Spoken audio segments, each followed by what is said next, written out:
Dearest gentle listeners, you are listening to the Ladies Bridgerton, the talk of the town. We are your effervescent host, your neighbourhood-friendly Kiwi, Tash from Middle-earth, New Zealand. And Patty, Regency romance enthusiast, currently writing her high-vibe, sultry siren era. Settle down onto your favourite settee as we delve into the lives of the elite and illustrious ladies, lords and royalty of the ton. This Bridgerton podcast is two friends talking romance, symbolism, Easter eggs and deep diving into the connections of our favourite characters. We cover both book, TV series, and notable social media, and therefore will contain spoilers. Tangent Squad. Today, we disseminate Benedict's first known attempt of calling on a woman of the ton. He is not sneaking in after dark, hiding in the shadows. He is using the front door and making his intentions known. Then Tilley changes his entire world. I have so much to say about our down bad boy and his trip to Cougar Town. He will only be using the front door for a little bit longer.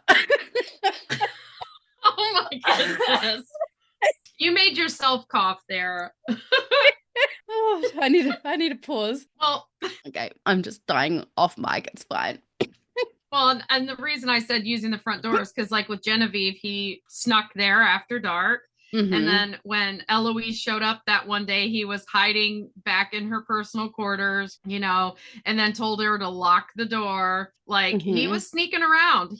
We've only ever seen him like when he got involved with Granville's circle of artist friends. Yes. Like that was the underbelly of Mayfair, and then getting involved with Genevieve and then the girl from the Art Institute.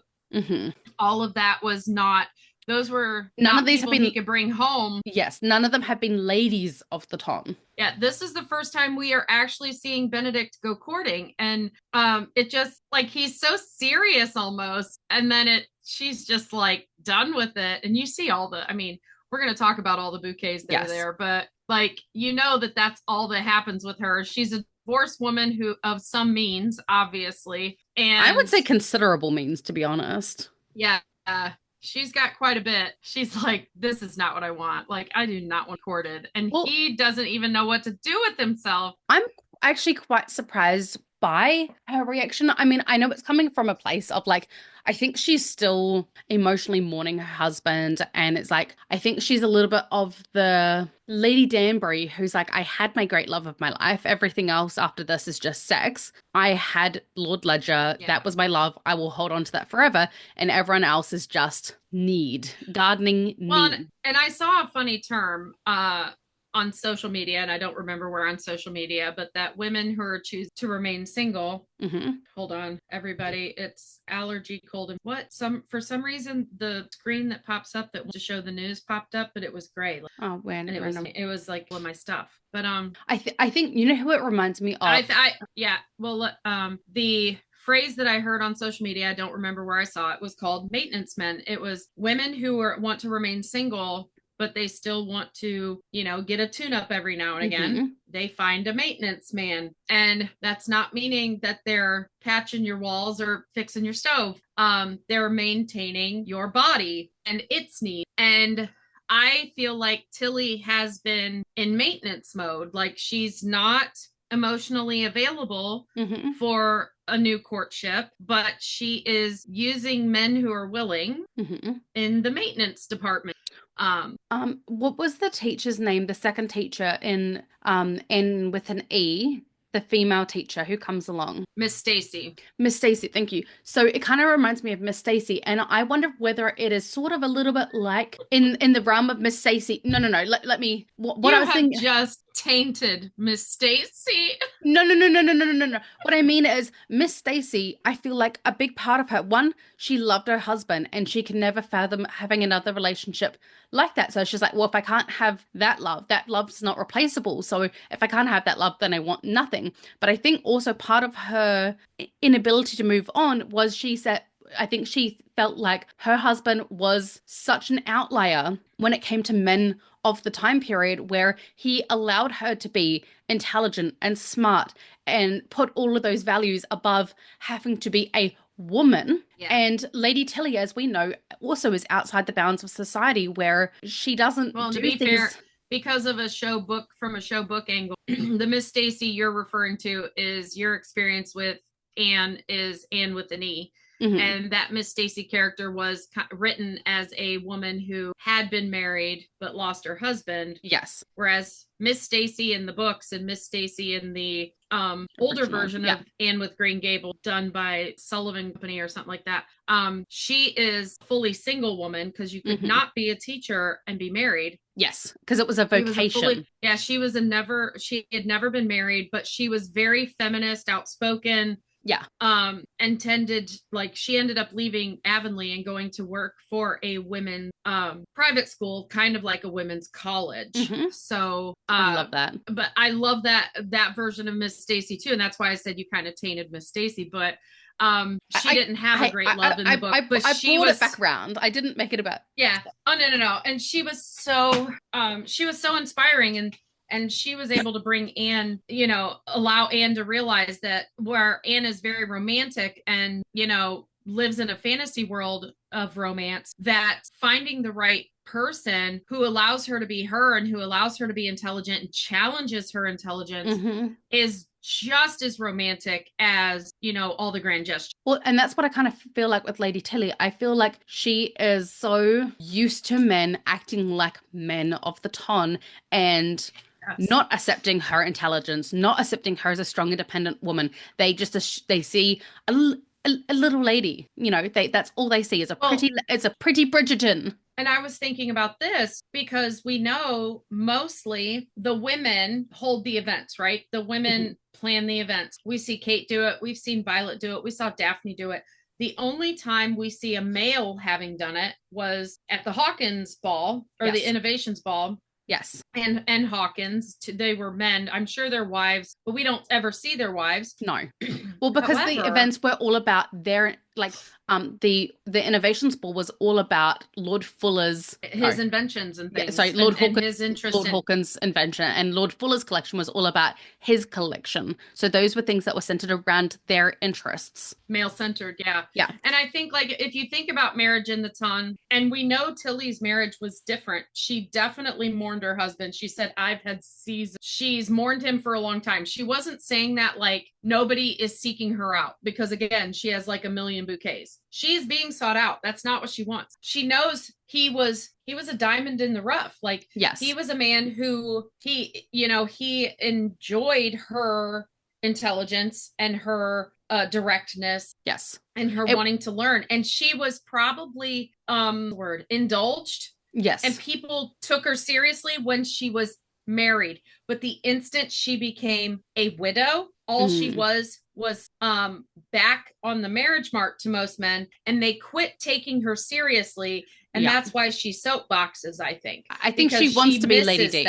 I think she was at one point when she was married. Mm-hmm. And most people, Lady Danbury only gets away with being Lady Danbury because she is as close to the queen as she is. Yes. No one else gets that luxury because women are part of the property. Yes. I mean, that's the history of marriage. Marriage was transferring property from a father to a husband. It's why we don't have our own names. We either take our fathers and then we take our husbands. Correct. So I think that she enjoyed a life where she was an equal when she was married, and she knows most men would not provide that to her. So she lives the life she wants with maintenance men. And I think that's the reason she was able to fall for Benedict, because she gets brought into this family and she sees Anthony and Kate together, and they're both very in tune to each other, very proud of each other. And he allows her to be a strong woman. Yes, he allows her to be strong, outspoken. And then Colin is the same with Penelope. Colin loves her intelligence. He's having his own moment, I think, of being emasculated a little bit at the charades. But, Kate was involved in playing. Mm-hmm. Penn was just going up. Nobody was saying anything about Eloise. When they talked about their, when she said, are we to have a turn? They didn't say, It wasn't putting Eloise down. It was like just Yes. sit and watch the show. Enjoy the show. Yeah. It's like there's a history between these two. Like they're competing with each other. Sit back and watch it. Like this is a spectacle. Like there was no condescension from the two men in the room, and they're brothers, and they're pretty well thought of in the ton. So they Yes. could have been very condescending to his fiance and their sister, but they were not. They're like, "Oh, this is a spectacle. There's a history between these two. They're both smart as whips." You know what I'm saying? Yes. Like they were in a way In sarcastically awe, yeah. celebrating their intelligence. Yeah.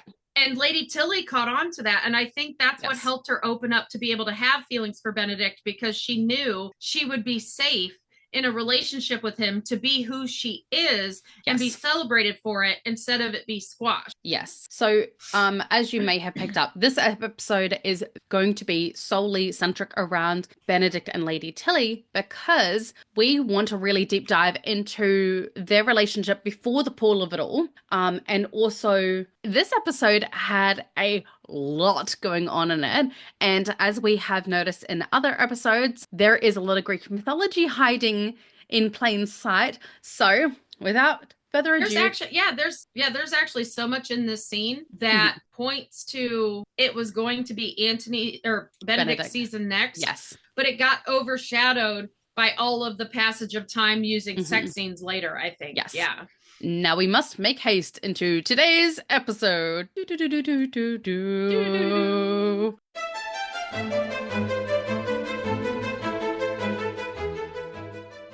So we're making up our own. We are. So, like, I know that was a very, very, very long intro, but I kind of wanted to talk a little bit of the backstory of Lady Tilley and Benedict, and kind of where I think that Lady Tilley's mindset was coming from before we jumped in, because let me tell you, we jump straight into the Greek mythology, and I'm so excited. I posted it into the Tangent Squad group chat about a week or two ago, which by the time this drops, it's probably multiple weeks at this point, but saying that I found some new content that we kind of hadn't noticed before, and I'm really excited about it because I love when I get to dive into Greek mythology. Yeah. And I think we both noticed things in this scene when we were rewatching it, because we were focusing on it as a standalone to be able to discuss on the pod instead of Benedict's arc in the whole season, because his escapades with Tilley and Paul kind of get overshadowed, because for those of us who are Pollen fans, we're like, why is there so much Benedict going on? You know what I mean? And I stand season 4. I saw the funniest meme where Benedict's talking to Sophie, like, Sophie, and then it cuts to Pollen, and I'm like, yes, I'm here for it. Like, I want to see the whole 2-year time span just be them being Pollinera. Yeah. Because they're owed that. I feel like they're owed that. We need season 4 to be the pollination. Yeah. I mean, there's already rumors from looking at I saw D something Gilbert, who is a admin queen of the biggest Bridgerton group. I saw that she had posted saying that she suspects that there's going to be a second baby. A lot of people think she looks pregnant in that picture in the drawing room. I don't. Holding the other baby. I personally don't. As someone who has 1,000 million pictures of me with my hip popped out, anyone, like, it makes me question whether Dee is actually a mum, because every single mum who has had that hip pop out, where you have a child, a toddler, baby, whatever, you pop your hip out specifically to kind of take the brunt of that weight, and it does focus your weight to that way, which makes you look bigger than what you are. And I have 1,000 million photos of me with Ezra on my side with my hip popped out, which isn't flattering, but like, I don't care about flattering when it comes to carrying that many kilos or pounds. Like, I'm just, whatever is going to save my 30-something-year-old back, I'm here for it. Right. Well, and I think, again, going into this scene, I think this scene tells us that Benedict was going to be the next season, because as I said in the intro, first time we actually see Benedict find somebody interesting enough in the ton that he wants to do an official call on. Because those are important. Those like him saying, I'm coming to call on you with flowers, that is officially showing interest in a courtship. It was the Colin and Marina. Front door. Yeah, like, think about it. It was the Edwina morning after Danbury Ball. Hmm. There's just, he missed all the other men, and she probably has dismissed everyone at the door. I'll Yes. take your flowers, but no, you can't come in. Yeah. She's with her solicitor. I'll take the flowers. Everybody else left a calling card and their flowers. Yeah. Benedict got in probably Hmm. because she told her very discreet staff, when a Mr. Bridgerton shows up, he gets to enter. I Yeah, he think she does. knew he was coming. Oh, Yeah, she a definitely will know couple of soon. times. Stop that. My lungs are still too. As you may have noticed, I am still sick with bronchitis. So, there may be Poor Tashi. sick little diddy gums. Yes. My eyes are watering now. You want to pause and do some deep breathing and No, cough up like that no. half a lung that's stuck in there? I think it's more than half a lung. It's an elephant in there at this point. Yeah, I think this was him metaphorically like no, that's not the sense I wanted to use. My brains. I need But no, that this is him taking that step. This is the first time he's thought about a woman in the sorry. ton. And when you I when knew you this. try I and remembered the line. okay, good. No, sorry, my brain was like trying to like when you're like, okay, Your brain was trying to keep you alive. Okay. Let's when be you've got real. the line and then you try to recreate the line and then you're like, no, that wasn't how it was supposed to go in my head, and then it comes back to you. Yeah. That was my That's why I moment. started talking. I figured I would trigger Yeah, it. yeah.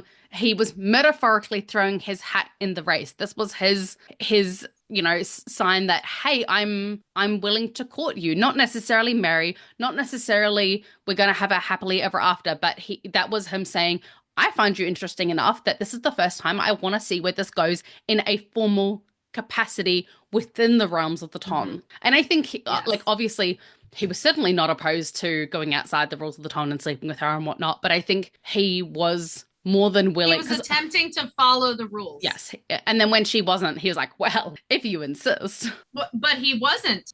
I find it very interesting that he walked all the way up the stairs with her. I almost feel like she kind of dragged him, like took him by the hand and dragged him. Hmm.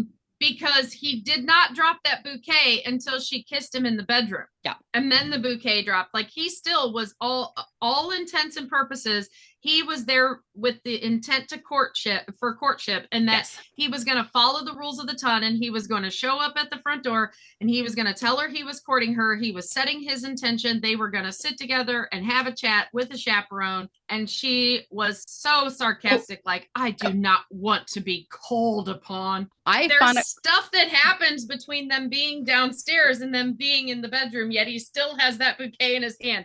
He was clutching it. He's clutching his pearls. Did you see that? You know where they went. I just know Oh they went flying. no, you've lost them. My pear topper just flew off my face. I hit my glasses and literally it flew. Well, it's better Yeah, than the episode where I literally got so excited that I threw my microphone multiple times. Right? I mean, these went pew. I heard. I didn't see it, but I heard it go pooh. I still have glasses on. It was just the topper.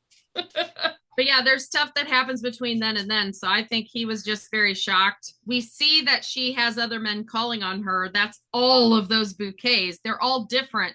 They're not the same. Go back and They're look not at cohesive, them. yeah. They're not cohesive. I mean, it is not decoration. If you look in Bridgerton Featherington House, they also always have bouquets around, but never ever that many. It's always like one per table or something. But because or one or two in the room. I mean, she's got 4 to 6 in that first room. If you look off into the hallway, there's 2 more in there. There's one on the landing, and then when they go into the bedroom, there's 2 more in there. Yeah, like there's 8 to 10 bouquets if you go in, like beside, and that's including Benedict's bouquet too. But I mean, she's had 6 to 8 callers at least before Benedict got there. Okay, so it is officially time for us to dive into this episode and unpack all the hidden little meanings. So this episode starts out with Lady Whistledown. Well, not this episode, but where we're diving in. The scene we're driving in is Benedict is arriving at Lady Tilley's house, and Lady Whistledown reads over, "Dearest gentle reader, a question. What is the primary force that guides us along our paths? Is it our minds or heart?" So when that read over, like, I know that Lady Whistledown always narrates over very specific points. It is never coincidental. The words that she chooses to narrate over it is always very pointed at whoever the scene is focused on. And I didn't really think too much of it at first because obviously Benedict is going on a journey of such, maybe an odyssey, some might refer to, until I looked at the background. Right as this question is mused, there are two sphinxes in the background as the primary focus. You've got Benedict in the scene. The voice, oh, like if you literally pause, if you've got the captions on, as the question is asked in the captions, you see Benedict's head and you see the two sphinxes in the background. They were very, very specifically And trying to they're get on the people to wallpaper, notice. correct? So Yeah, well, people it's can see not. them. I was trying to explain to Stephen, like my husband, what, because it's not wallpaper per se. It's like these, not clay, but like the things that It's have been, plastered, but it's on the wall. yeah, It's plastered into the yeah, wall and then painted over or whatever. yeah.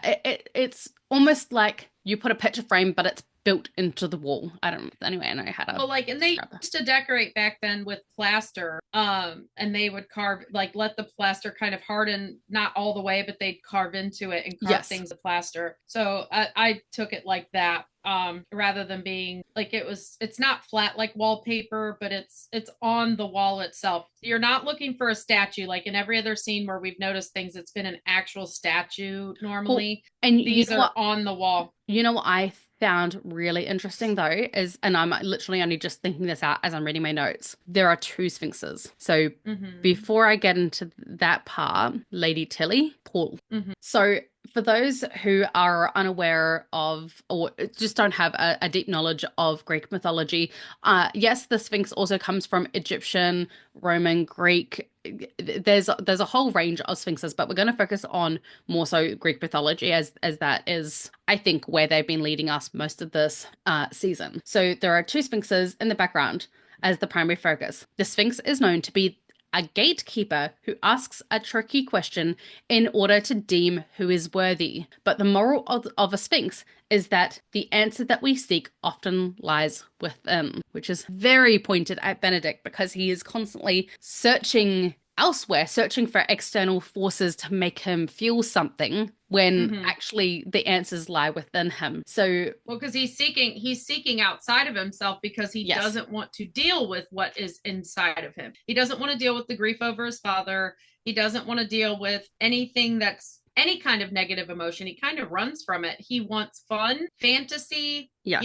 happy. Like if we look back at season one, they were really struggling.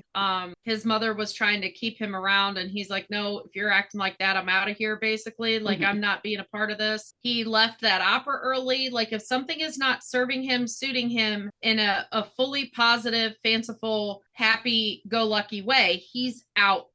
He just is gone. So he Well, really needs to start digging into himself to really be able to have that personal growth. And that fits into, I mean, you and I talked about the most famous Sphinx riddle, and the mhm. answer being, We'll get into that further as we get in. But the part that kind of like that the searching within part reminds me of is a little bit of Robin Williams, of how, as the viewers, we see him out and about and having a great time and brightening, always brightening the scene, being silly and lovable and that goofy smile that makes all of our tummies do yes, little flip-flops. He is just that such enigmatic, lovable, happy character. And then we get to yes. see that incredibly raw moment, or at least once per season, where he's with Eloise, where I feel like his true nature of what he's feeling actually gets to be displayed. And instead of just this, I'm happy, I make everyone around me happy goofball, he kind of exhibits and explains that life isn't all sunshine and rainbows for him. That like the Ton and most of his family get to see because he knows his family has been so burdened by his dad's passing that he is terrified of ever being a burden to anyone. He's a little bit like Colin, where he's like, my sole role is to lift the spirits of others. But like with Robin Williams, that comes at a really steep cost. Yes, and just like Robin Williams, this was something that I talked about in all of Bridgerton Facebook groups early on when people were really upset about the trajectory of his arc and his behavior. And I had a really lengthy conversation in one of the groups about how he is the true face of depression, because mostly depression is not sadness. Depression is not, you can't look at a person and go, oh, you're crying, you're depressed. Most depressed people mask it. They hide it. They're functioning. He's high functioning. He's active in society. He goes to the parties, but he even tells, like, think about how he describes that stuff to the Mondriches, to Paul and Tilly. He's acting out like in a play. Yes. He's playing the game. He's playing the role. It's not really him. And he's always seeking to poke fun, make fun, find fun, tease. Like, he's trying to lighten, like where Colin likes to lighten up a room, mainly because I see him more as, like, that people pleaser, putting other people first. He feels safe when everybody else is in a good mood. Yes. Benedict only focuses on his own good mood. His mood cannot change because he doesn't want to deal with those dark feelings. Yes. And his recklessness, how he drinks sometimes, how he dove into the opium tea, like without thought or consequence to himself, how he dives into the Paul and Tilly thing. I mean, it looks like he's thinking through it. And he does give it some thought for a while, which is also showing his growth, but almost everything he gets into, he dives into, he jumps into, and it's a great trait, got that, but it's really, also it's the tortured artist trait, like the kind of recklessness that also lends you to being a great artist. Is that whereas I would sit there, I don't have the artistic ability to draw a stick figure. Like, that is where my art level lies. So don't quote me on any of this. But if I were to be painting, I'd be, oh, does that color go there? Right. How do I do that? Whereas I feel like some people who are true, like the true artists of the time, who really create something different, the Van Goghs who just, their art is just pure expression. It's not what looks the best. It's not what looks the prettiest. It's not what looks the most accurate. It's pure expression. That is what people feel the most for, I find, in art. And I think that's why Van Gogh is probably the most famous artist, because his was truly expressive. And with Benedict, I feel like that's sort of his raw expression. He doesn't filter it. And I think that's why that we get the relationship with Eloise that he has. Whereas I feel like Anthony has Hyacinth as his kind of grounding person. I feel like, out of the siblings, I feel like in the book we had Daphne and Colin, and in this we have Benedict and Eloise. And I think the reason that Benedict loves his relationship with Eloise so much is because she can't fathom being anyone else but herself. She cannot fathom thinking anyone else's thoughts but herself. So Benedict knows exactly what to expect with her, and he can just be himself and authentically himself. When he's with Colin, Colin's so focused on fitting into the ton. He's so focused on being what society expects him to be, a little bit like what he's doing. When he's with Anthony thinks, oh, I've got to be this big, strong, gruff male. Eloise is like, fuck that, I'm me. Take it or leave it. And that's just who she is. And that's something we've said about Benedict too. Like, Benedict is a different Benedict with just about every person there is. Yeah. And I think a lot of that is if I would have sat down and had this discussion season 1, season 2, and anyone would have posed the question, anyone in, that you see in the Bridgerton house with the trauma they've gone through, the grief they've gone through, who would you say has depression? And I would say Benedict. Yeah. From the beginning, because he is a different person with everyone. He compartmentalizes his life. He only seeks fun. He's almost like pathological, seeking a fun time. Like, think about Anthony coming into that. Anthony coming into that party. If we were to play the game of, okay, I think we did this in one time, and it was from the Inside Out. If you were to pick a character for each Inside Out character, Anthony is anxiety and Benedict is depression or sadness. And it's not that there's not happiness in him. It's just, Yeah. Anthony is anxiety. Benedict is sadness. Yeah. And I would say fear is Colin. Yeah. I think Colin is fear. Yeah. Joy is Penelope straight up. She's not a Bridgerton, but no, that's Hyacinth for sure. Possibly. Yeah, she is pure joy. Anger. I mean, Anthony also. Newton. Anthony also, right? Newton, whenever he gets too close to Kate, he's like, that's my mum. back off. Right. But yeah, I think he's got depression, and he's a different person with everyone because he's trying to mask it. Yeah. He wants to be what they need him to be in the moment. I mean, look at how, I mean, everybody dotes on Colin. Let's be real. We saw the squeaky cheeks. Even Portia starts doting on him. And Kate caressing his face. Like, everybody babies Colin. And Benedict is like super affectionate with him. Yes. But he's also he's only introspective with Eloise. And my theory behind that is because right now she doesn't see beyond the nose on her face. She doesn't understand how other people don't think like her. She's very involved in her own thoughts and feelings. I mean, her friendship with Penn the whole time was, Penn had to be what she was. Penn had to mirror her to be friends for such a long time. She just couldn't see beyond herself. And I think it's easier for him to be more authentic because Eloise doesn't care. It's not that she doesn't care in a good way. It's that she just doesn't care. She just doesn't know that she's supposed to care. Yeah, she doesn't know she's supposed to care. Perfect way of wording it. Like, she's not at that age yet where she's learned there are feelings and thoughts and things outside of herself that could be different than her own. And it's okay. It's okay, Eloise, if somebody thinks different. Yes.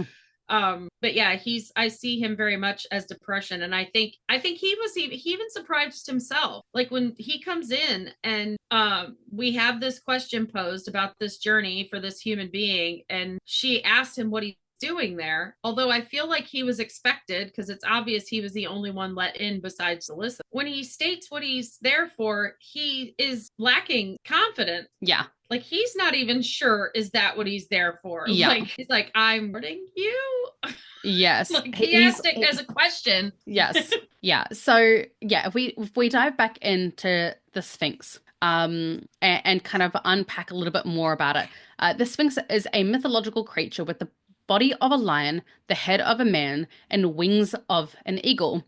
Talons of a griffin, and each body part kind of represents something. So the lion represents rule and authority. I feel like Lady Tilley is definitely, because obviously she is and the Sphinx. The ton is rules and authority, and she's very much authority as a female. Like, if I had to pick out females of authority in this season, it's the Queen, Lady Tilley, Lady Danbury, and then the human head represents wisdom, and I think that is because Lady Tilley imparts a lot of wisdom to him on their journey together this season, not just in bisexuality, but that it's okay to break out of the rules of the ton. It's okay to be your authentic self. Like, nothing is ever going to change unless you change it. And then the last part is the wings, and they represent being otherworldly. And I think that kind of represents the fact that she does show him that there is another side of the ton. I mean, he's already seen a little bit with the parties from season 1,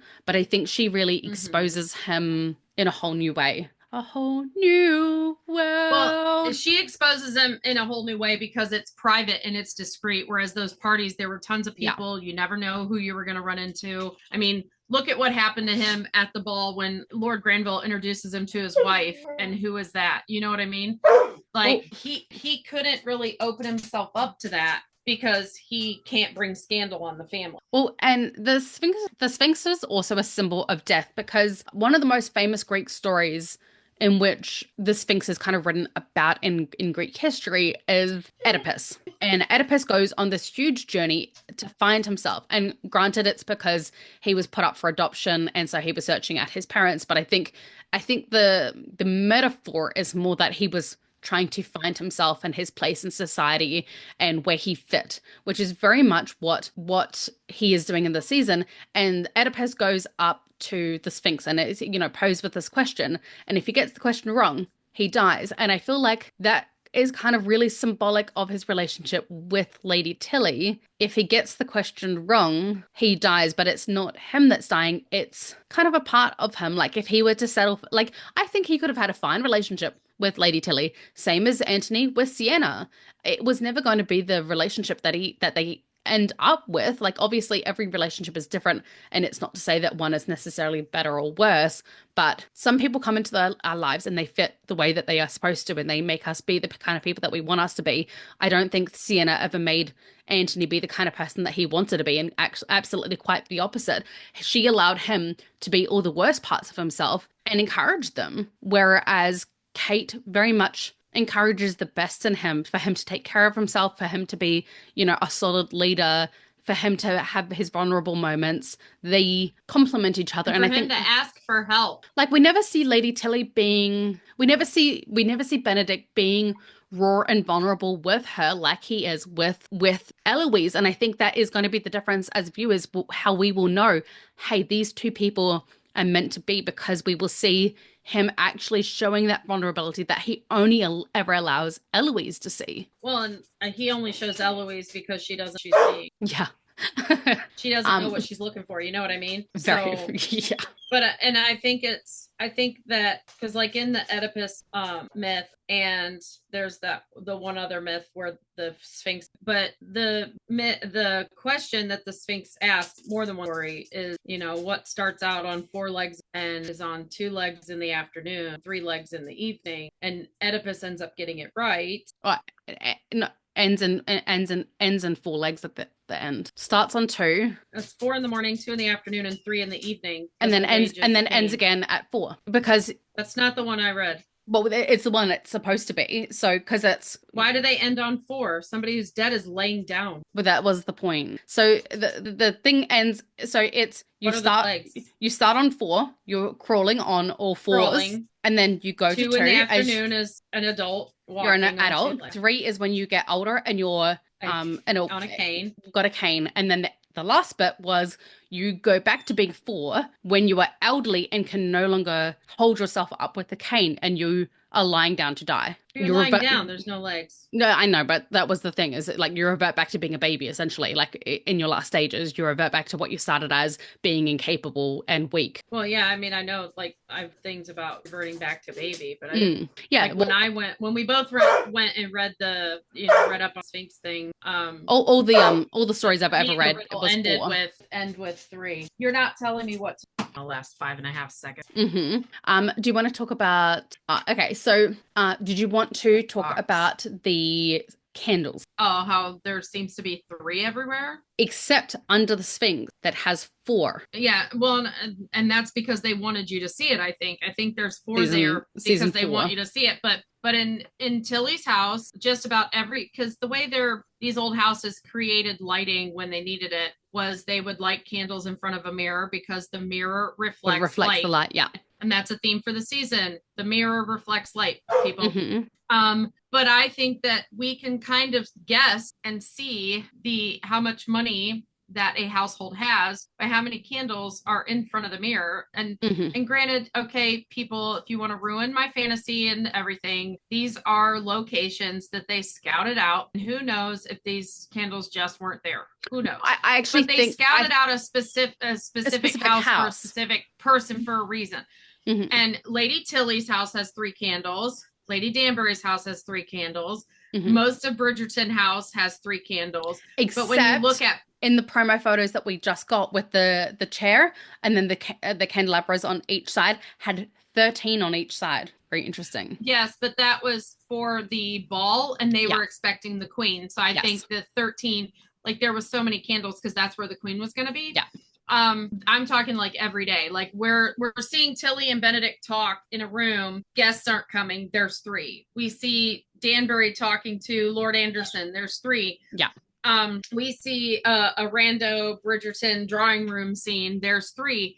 But when we look at the Mondrich's house, there's 2. Featherington house, there's 2. So we can kind of guess the ability, kind of like in Pride and Prejudice, where Mr. Collins asked, what superb boiled potatoes may I ask which of the ladies I'm to compliment for these? And Mrs. Bennet is like, our means, we are absolutely able to keep a cook. And he goes, oh, it's nice that the estate can afford such a luxury, basically. Like, to him, that's a luxury to have a cook. And he, He wasn't meaning to be condescending, but he was. But The poor that's, guy was just so dense. you can tell the ability of, the family to have certain things based on, like we saw with the Featheringtons, how many people they have. And if you watch in this season, their number of staff at the beginning that are all standing on the steps and the footmen and everything dwindles as the season goes on. Yeah.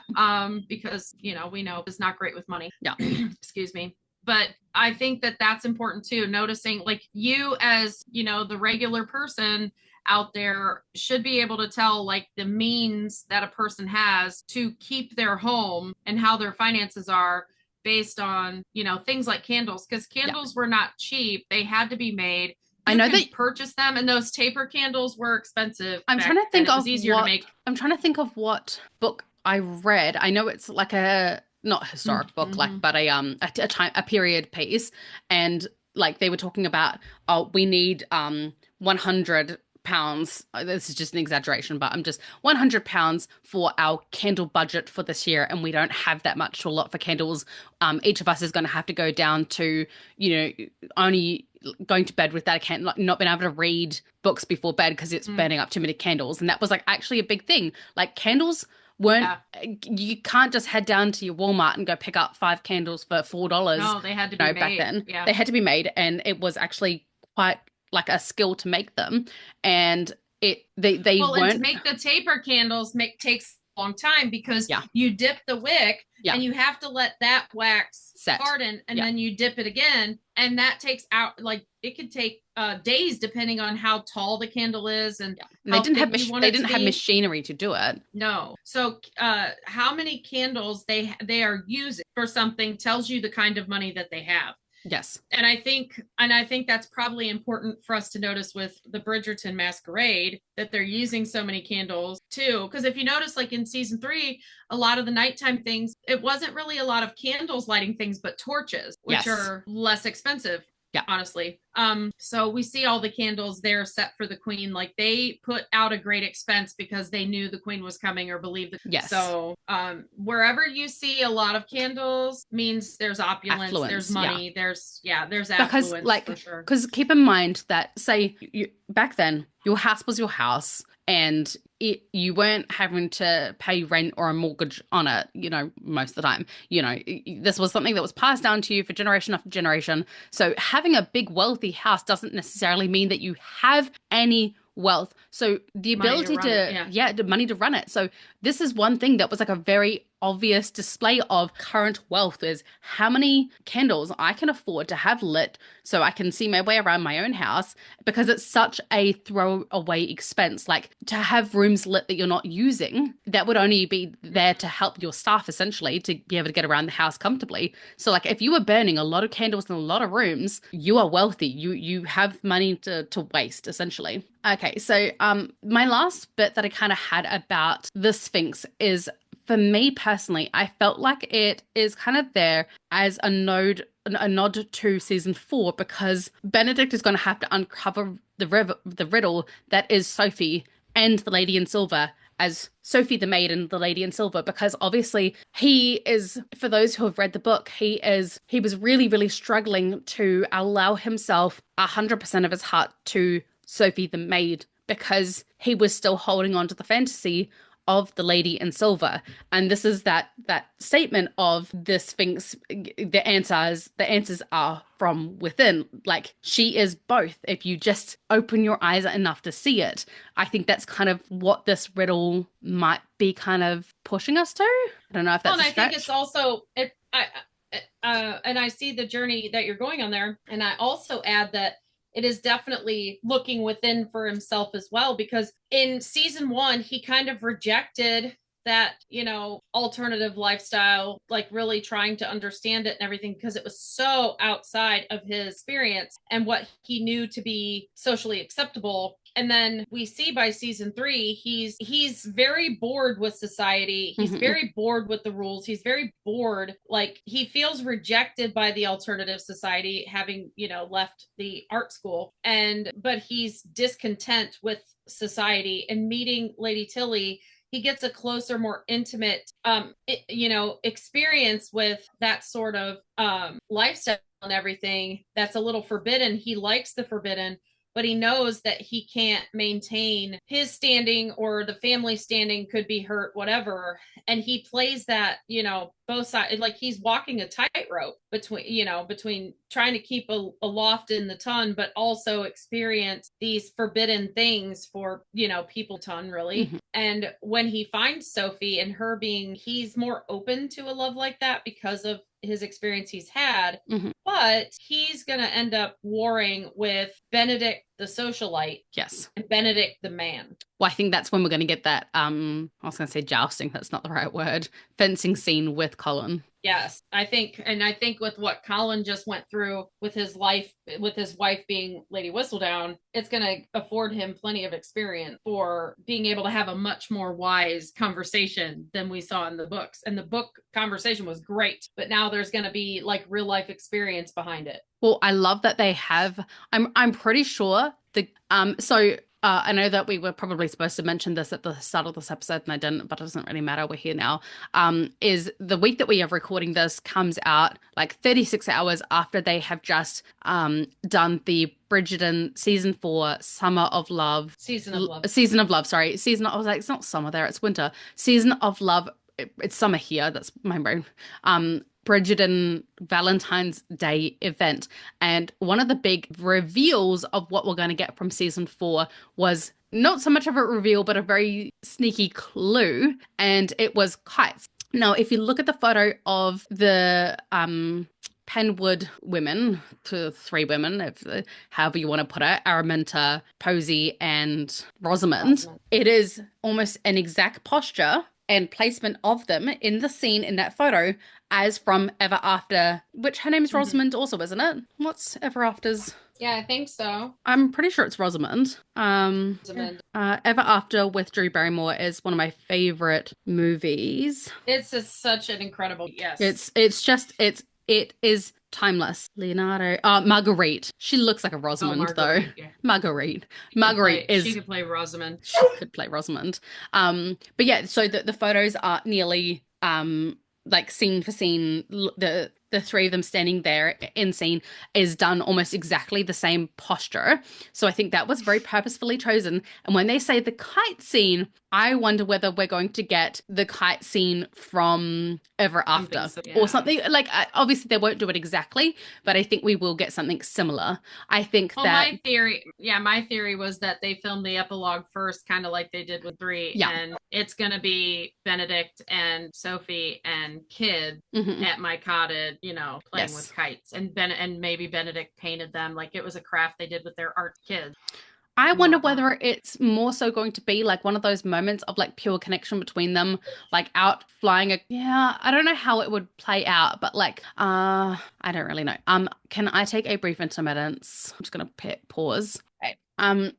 So now that we've talked about the Sphinx sufficiently, Benedict moves into the next room, which is when we then hit our next lot of symbolism. They really went in heavy-handed with the symbolism in these episodes. So, this scene, I think this scene is the major Benedict scene. This scene, and then at the end with Eloise, I think everything in the middle is kind of fluff. Yeah. So as Benedict moves into the room, we see that this room has multiple Pegasus adorning the roof. So a Pegasus, this was a description of what Pegasus is. From his birth to his death, Pegasus remained a mysterious creature capable of everything, symbolizing the divine inspiration of the journey to heaven, since riding him was synonymous of flying to the heavens. Pegasus was represented as a good-hearted, gentle creature, somewhat naive, but always eager to help. This majestic creature, with its flowing mane and powerful wings, embodies freedom, divine inspiration, and the pursuit of the impossible. So a Pegasus is a winged horse, essentially. I think Hercules, his flying horse, is a Pegasus. But does that not just describe Benedict? Good-hearted, gentle creature, somewhat naive, always willing to help, and in the pursuit of the impossible. That is Benedict to a T. And I think as lacking in confidence that he is, and kind of coming in and seeing all of Bouquet's, he probably views courting her is impossible, right? He's a second son. She's obviously holding out for something, he thinks. I don't think that the impossible is Lady Tilley. I think that's more of a conquest to him, or dabbling in something new and interesting. Like, he's always searching for that something to make him feel something. And that's what art is for him. And when he's like so deep in his feelings, sorry for that brief intermittence. My mother bear was calling to alert me to the fact that my family were safely landed in New Zealand to come and visit. We were talking about Pegasus. Well, the way that I kind of perceived the Pegasus as representation here is that the Pegasus represents the freedom that Lady Tilley gives to Benedict, first in the freedom of exploring his sexuality, but even more so than that, the freedom to break the chains of societal expectations, which is what ultimately leads him to loving and accepting Maid Sophie, not the lady in silver, like exactly as she is, as a lady not from the gentry. That love has no bounds of monetary influence. Like, you love someone because of their soul, not because of how much money is in their pocket, or in this case, father's pocket. Thoughts, feelings? No. I was saying that the Pegasus represents the freedom that Lady Tilley gives to Benedict, first in the freedom in exploring his sexuality, but more so the freedom to break the chains of societal expectations, which is what ultimately leads him to being able to love and accept Sophie as who she is. Because I said, love does not hold boundaries of, like, you love someone's soul, not how much money they have. Right. And I wonder, too, if you look at Penelope's first foray in the court world, she ends up dealing with somebody whose horse has died. And then Benedict's foray into the courtship world, he's literally surrounded by Pegasus, is a horse with wings and can fly. Like, sorry, Pen, you were beating it. You were not finding the freedom. All I hear in the background is Lord Basilio's cries, "Not my horse!" Yes, not my horse. But I mean, yeah, like her first attempt at a courtship, attempt at an interaction similar to Benedict's was with Lord Basilio, technically. Mm-hmm. And then his first foray in Tilley, like, he chose the right person. It's like, it's one of those things where it's the right person, but it's the wrong time. Yeah. Like, if they would have been closer in age, because she is pretty significantly older than him, I believe. Lady Tilley?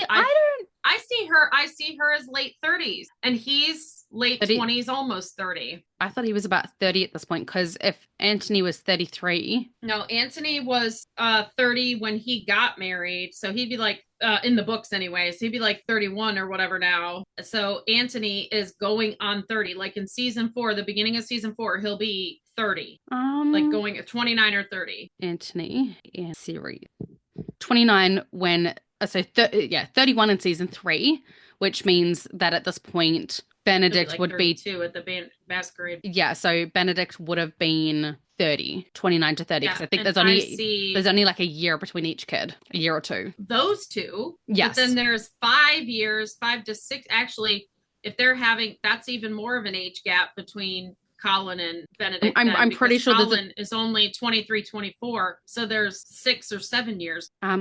He's 29. I mean, that's fine, he's 29 in season 3. Benedict is. Yeah, so 2 years between them. No, because Colin is 23. It says Benedict is 29 in season 3. Yes. Are you thinking of Antony or Colin? Benedict. Colin is 23 in season 3. I'm saying they're 6 years apart, where in the books they're 5 years apart. Yeah. Sorry, I'm saying. Yeah. So Antony's 31, Benedict 29. And then, so he's season 3. Yeah. So, Lady Tilley, by his season, he'll be 30, which in Antony's season, quote unquote, his season, he was so. The part that surprises me is we don't hear of any children. For Lady Tilley? I thought Lady Tilley, we had discussed that Lady Tilley was Lady Tilley because she was married, she had children, and her heir I know, but I'm too young. But I'm saying we don't ever hear or see of them. We don't overhear her talking about them. Apparently, the actress 40. Yeah, she was born. I was just checking, born in 19. But they Yeah. definitely aged her up in her Yes. costuming and Yeah. everything because they fashioned her after the Baroness The von Baroness. Schrader Yeah. from Sound of Music. So the Baroness von Schrader was also a widow Yes, who because she actually was looks playing substantially. around until she found Gale. She substantially looks.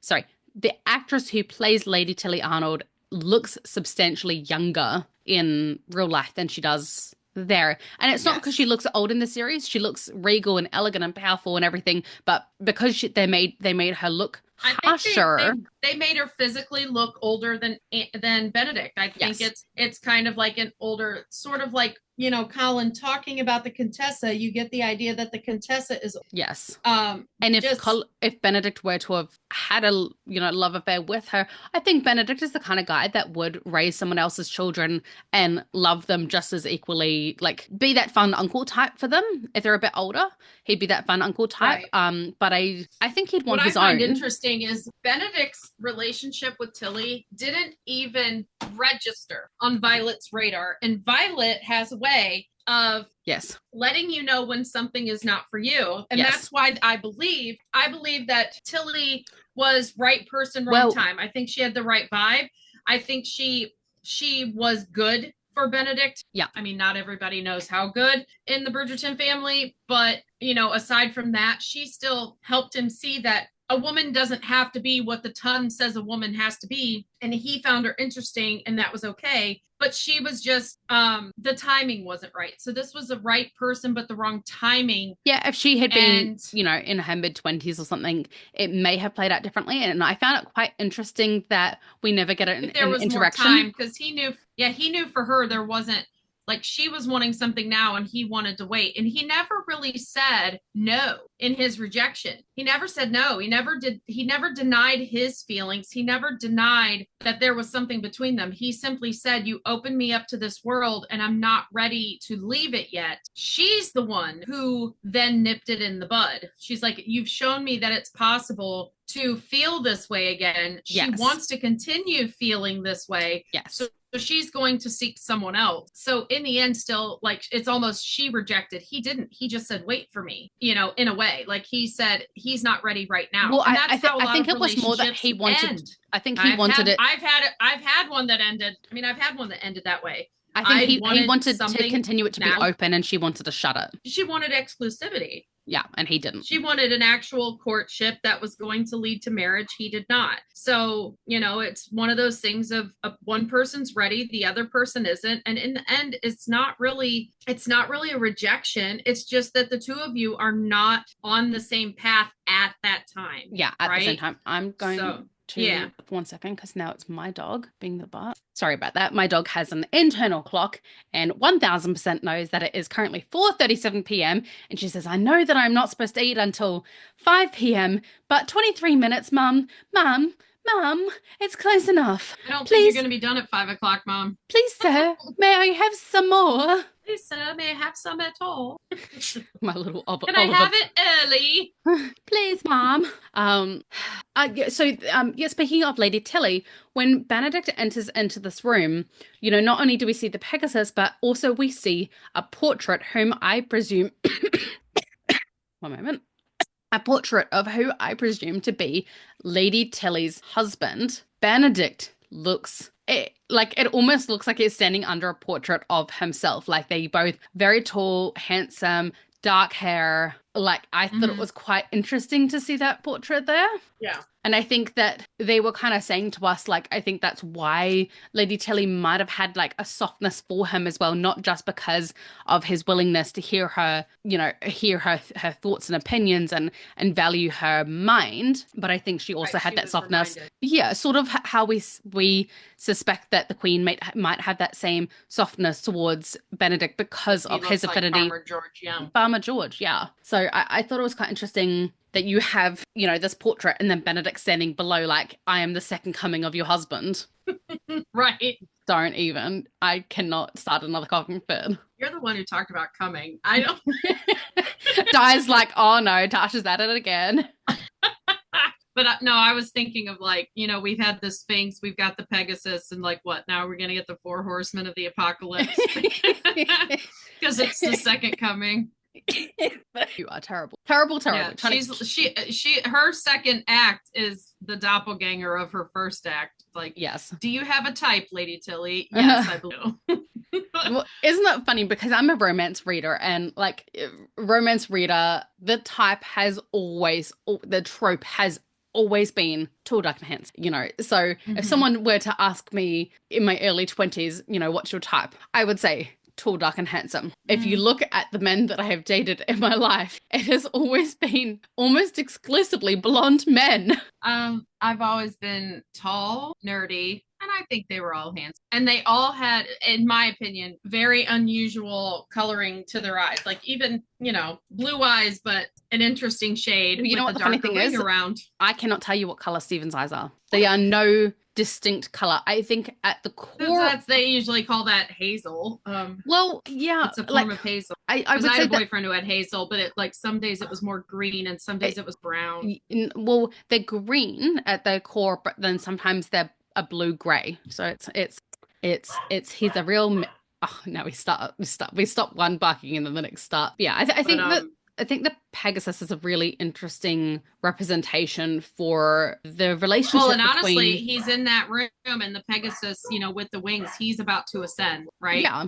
Well, he literally ascends the stairs. That's what I'm saying. He is about to ascend where other men have not. Well, he's gotten farther than other men have. And aside from Paul. Like the meaning of flying to the heavens. Yeah, no, I just think it's quite interesting that it's synonymous with flying to the heavens. So like, I don't think the Pegasus is not Lady Tilley. Like Lady Tilley is 100% the Sphinx, and she is, she's asking the question. She's prodding him for deeper meaning. Don't just be a surface feature. Like and I think that's what she's very much about. She's like, you're not just a pretty face. I would not have just. I think she would have bettered a pretty face, but she wouldn't have allowed him in as much into her world if that was all he was. Pretty face. I think I didn't find him attractive, but I think enough people did that I think Paul was the pretty face. And at first she took Benedict for a pretty face, but he was in the ton, whereas Paul is like outside of the ton, kind of. Mm-hmm. And so Benedict would have been socially acceptable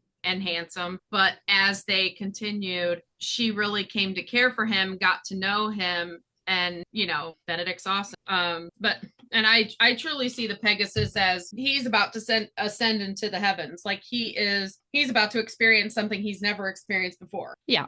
So, and that's not necessarily a euphemism, because I think even though it is sexual, and a Pegasus takes you on a journey. Paul, yeah, I think that he's going on that journey of he's legitimately sowing his wild oat. Yes. Well, and the part that I found super interesting, I don't even think I got to the point before. I might have, I don't even recall.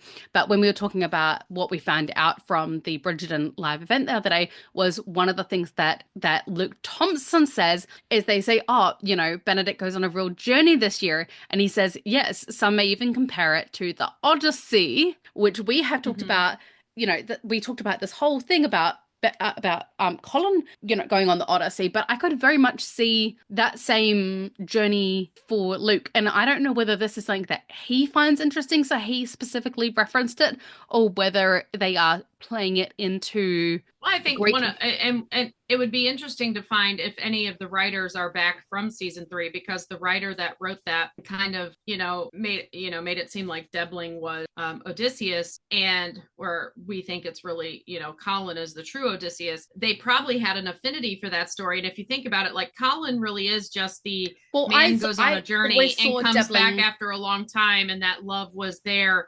Like they had such an epic love that they came back, and everything that occurred on Odysseus's journey did not matter to Penelope because they loved each other, even though all of his adventures happened. I think Benedict, his Odyssey, is the adventure. Yeah. It's everything that happens from after the war, trying to get home. That's all of Benedict's journey, because it's all that fantastical, interesting stuff. That's not true. Benedict has been in the trenches trying to fend off these hungry wolves of mamas. That was the war. Been at war. That was the war. And now season 4 is the war is over, and he's trying to get home to love. Instead of being armed, it's all the stuff that happened to them. Instead of being armed with swords and knives, they're armed with dance cards and lemonade. And lemonade.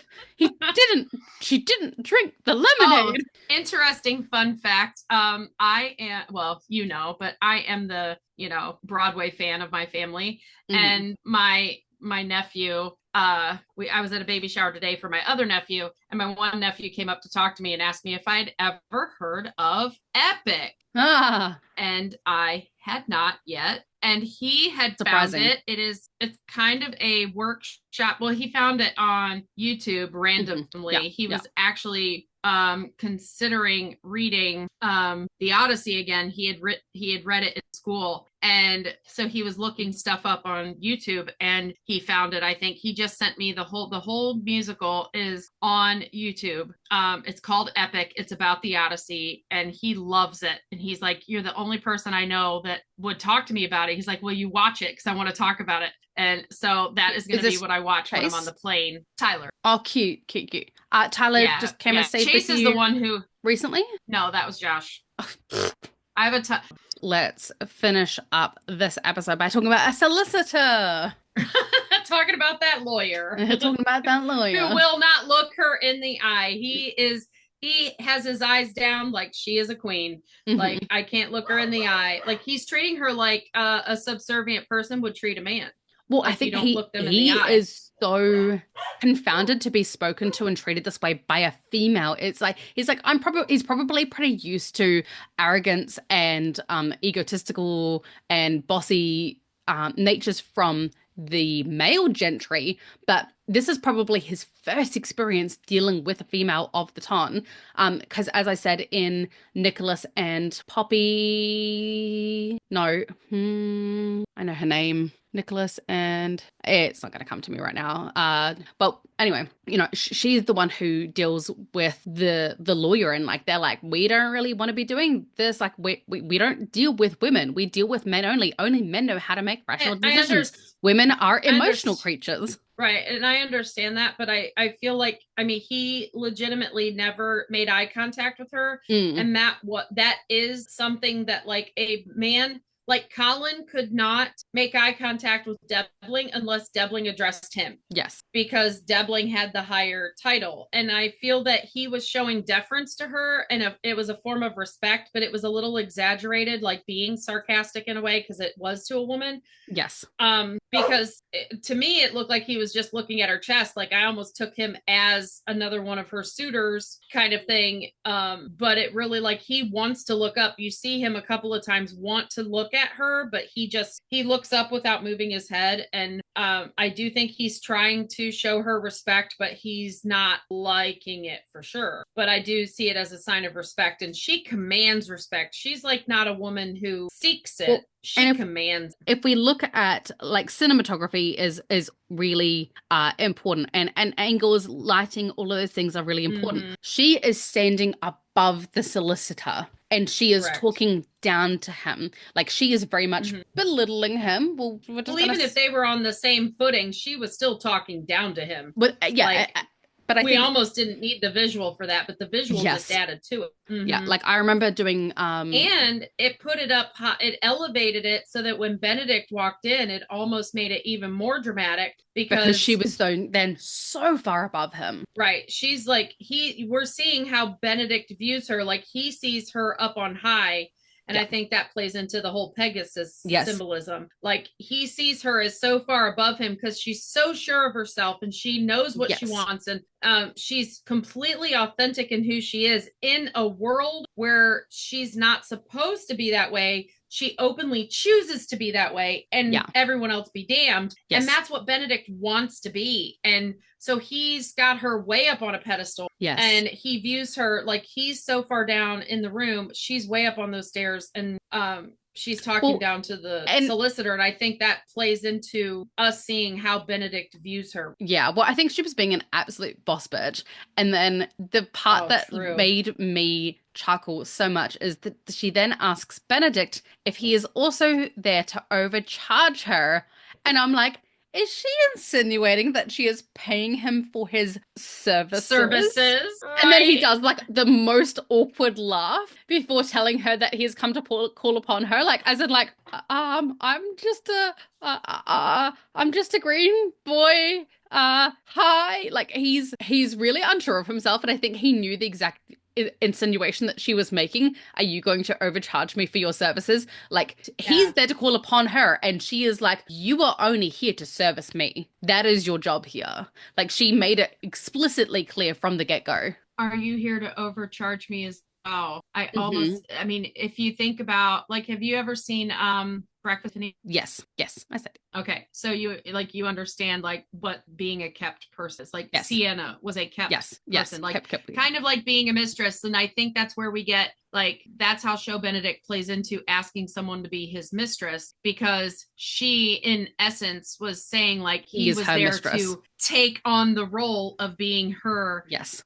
mistress or kept man. Basically she would be paying all his bills, and Hmm. he would be servicing her, Hmm. so that like he would have been her Sienna is the best way.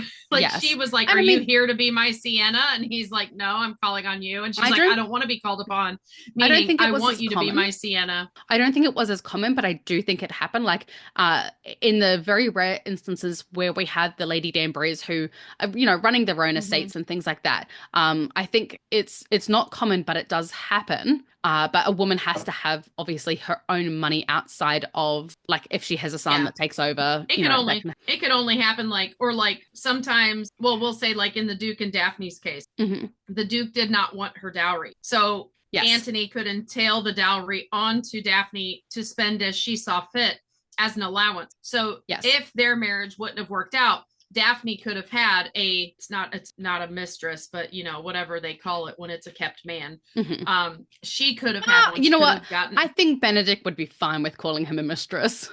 I think he would too. Yeah. but I think that exchange, like looking at it in that term, and I didn't even think of it till she said, "Are you going to charge me Yes. too much too?" That completely makes sense, and that almost plays into his season where he says, "Like you can be my mistress, and I'll take care of you, and all this stuff." Yeah. She's saying she does not want that, but this whole exchange just almost changes that whole relationship for me in a way, because he was legitimately going to call on her. He was very serious, and she dropped him down a peg or two, really, because when she said, I do not wish to be called upon, she's telling him she is only accepting a mistress at this time, basically. Right. Yeah. And he So, took the job. oh, he did very much take the job. Because this is the part where she says, Mr. Bridgerton, I do not wish to be called upon. And she's very like I love how assertive she is. Like she knows exactly what she wants. I'm not here to fluff about. This is the point. Get to it. Put your point in me. And this is where the scene cuts to them passionately kissing in the bedroom, presumably about to have sex. And this is where the second half of the Lady Whistledown question is posed, telling us that the riddle is definitely to do with Benedict's love life. And it goes as follows. When the Yeah, the heart. only male versions of that word of mistress is paramour or gigolo. Yeah. He'd be a paramour, not a gigolo. He's not a gigolo. He would choose paramour because it's more poetic I sounding. mean, he would definitely jiggle his booty for her, though. But let me read the Lady Whistledown. When the heart and head are in conflict, every choice may feel like agony. One person in whom thought and feeling are united is Her Majesty Queen Charlotte. After their meeting at the Hawkins Ball, it seems the Queen's sparkler, Miss Francesca Bridgerton, may indeed be poised to become the new Marquess Samadani. So I think that second part is obviously to do with the scene that goes into being at the palace. So we're not going to talk on that today, but I think that Could you do me a favor real Mhm. quick? Could you read me the part about the heart and the head? Yes, so that I was just about to actually. So I think that one portion is specifically to do with Benedict. When the heart and the head are in conflict, every choice may feel like agony. And I think Like this also agony. more so Because there's feeds. another, this plays into the other whistle down. Hold on. It says the something about when the heart makes the head its fool. I don't think it is out of the realm of discussion that these two whistle downs both bring up the heart and the head. Yes. And they both include a scene with Benedict, because that scene with Benedict almost seems extraneous, except to say, hey, Benedict's not home. I think they wanted us to see Benedict's not home. So how in the world did one, Colin get the key? Right? Mm-hmm. But that scene of Benedict and Tilly in the bed was Okay, here it is. part of that. So I've got part one. They played it. I've got part one of the carriage scene. Yeah. It is said that the heart is forever making the head its fool, making the head. But the body No, and knows exactly. no, and when one chooses the heart over the head, often all reason goes out the window. Okay. But the body. So let's look these.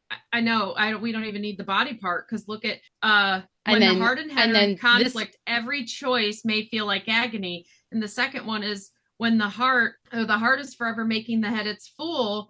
And when one chooses the heart over the head, often all reason goes out the window. Both of these times, Benedict is shown. And With the Lady first Tilley. one says when they're in conflict, every choice is agony. The second one says you have to choose one over the other. So the heart and head are still in conflict, right? And it says the next part feeds into this, because it says, and this author is not one to deny the age-old wisdom of a beating heart. As in, the heart knows what it is doing if you allow it to. Yeah. If you're going to listen to it. Penelope's going to choose her heart, is what that's saying. Whereas that line. Benedict is following his head, not his heart. Well, he's not following either. He's following his... All reason has gone out the window. And I think, like, in the scene where he first meets Tilly, and every choice may feel like agony, he's not ready. He's not making choices. Life is happening to him. He's not making choices in his life. Tilly is in control. Yes. And that's Anthony was in control. him. Anthony was in control, and now Tilly is in control. Right. And that's fine by him, because he doesn't want to make choices. Making choices means he has to look within, like the Sphinx. He has to look within to know what he wants. He doesn't want to look at what he truly wants, because then he also has to deal with all of the negative that's in there too. And then later, the heart is forever making the head its fool, meaning what he's doing is foolish. Yes. It is. But he's chosen his heart over his head in the moment. So all reason has gone out the window. He doesn't care that she's older. He doesn't care that she's so outspoken. He doesn't care that she's not exactly what people would. She's not a young debutante. Yes. Like, he just doesn't care anymore. And that's why he shows up with her at the engagement party. And it really is, she's welcomed by Kate and everything, but Violet never talks to him. You never see Violet talking to them. That I was trying to say that before. Her in the least. Yeah, I think, and that's my apologies. Then you go ahead and Yeah. So, go ahead. Yeah, I'm not trying to steal your thunder. I was just playing into these two things so similarly written. I mean, we tangent so hard that I forget my original points all the time. But when you were talking about Benedict, having her at Bridgerton house for the engagement party, and we have Kate come up and say, "Oh, I like her," but you were saying earlier that that was what I was going to say when you say Violet has a very specific way of letting her children know when she does and doesn't approve of a partner. I was actually going to say that we see Kate go up and acknowledge her, and of course Kate's not as experienced yet in the ways of the Ton as what Violet is, and Violet has a very specific way of dealing with her children, whereas Kate's just like, hey, I'll just offer you open support, whatever you choose, I'll support. Whereas Violet's a little bit more meddlesome, and she's like, I'm going to tell you exactly what I think without telling you. I just won't acknowledge it. And that was her. Do you know how she treated her? Like Marina. Yes. You were not the right person for my child. Like, yeah. So I don't want to get attached. Let's go up and congratulate them. People are watching. Yes. And then from that day on, she didn't acknowledge Marina. Even though they had that dinner, she was polite and doing what she had to, but there was no I don't think Violet has it within her to be openly cruel to people, because she is a very kind spirit. So when she knows that someone's not right for her child, so she just doesn't be yes. Yeah. So she also can't be inauthentic. That's where Eloise gets. Yeah, well, I mean, I feel this in a way too, because like I have a cousin who has gone through a few partners in their life, and they're one of my closest cousins. I love them to death, and it's not a critique on them or their love lives at all, but it's really really hard because sometimes I'm like, oh well, like I really liked your last partner, and it takes me a little bit of time to like, okay, that's no longer a thing, this is your new partner, okay, I've got to get used to this, and then I get used to it, and then I bond with them, and he's like, oh, actually really sorry to do this, but like just wasn't working out. And I'm like, I just bonded, damn it. Right. Every time. Every time. Well, and so I'm like, and I think that Violet is very much the, if you don't have anything kind to say, don't say anything at all. Mhm. So, she knows this isn't the right match. Yes. But she's happy to see Benedict trying. Yes. So So she she won't allows her she to won't be admonish him there. for it. Yeah, but she's not going to Yeah, support it she either. won't kick her out. She won't admonish him. She won't meddle, but she's abjectly ignoring her. Yes. It is a statement in itself. Not saying something is as loud as saying something sometimes, you know. I mean, she was avidly trying to ignore Portia. We saw that with duties of a hostess, where Kate's the yes. one who, Yeah. did the whole thing. And she's trying to claim the duties of the hostess when she's not the hostess, Mhm. to get out of, like, to be apologetic to Portia for not talking to her. But she doesn't even, I mean, there's never, but also Tilly never attempts to. Yes. And Benedict never yeah. takes her to introduce to his mother either. He knows, I think he knows deep down this isn't his right match. This is right now. Yeah, yeah. Not right, just right. Because what does he do with Sophie? I mean, we'll just talk the book right now, but what does he do with Sophie when he's still questioning it? He wants her to be his mistress. He knows he doesn't want to lose her, but he's not ready for marriage. He's like, come to my mother's house and be a maid there. Like, he's like, here's my mom. And as soon as Violet met her, she immediately started treating her like a daughter, not like a maid, because she knew. She knew from the moment that he brought her in, this is it. But we do need to wrap up because we are on a time crunch at the moment. Patty is going away on a cruise and we have to get through a whole other episode today. So, I mean, episode 2, we always get a little bit more frazzled because, I mean, it takes a lot out of us doing these deep dives. But for today, gentle listeners. Well, and I think, I mean, this one, there was so much in this scene, and we squeezed every drop out. You know what? I don't even feel like we did. I feel like got to practice those Kegels and squeeze a little bit harder.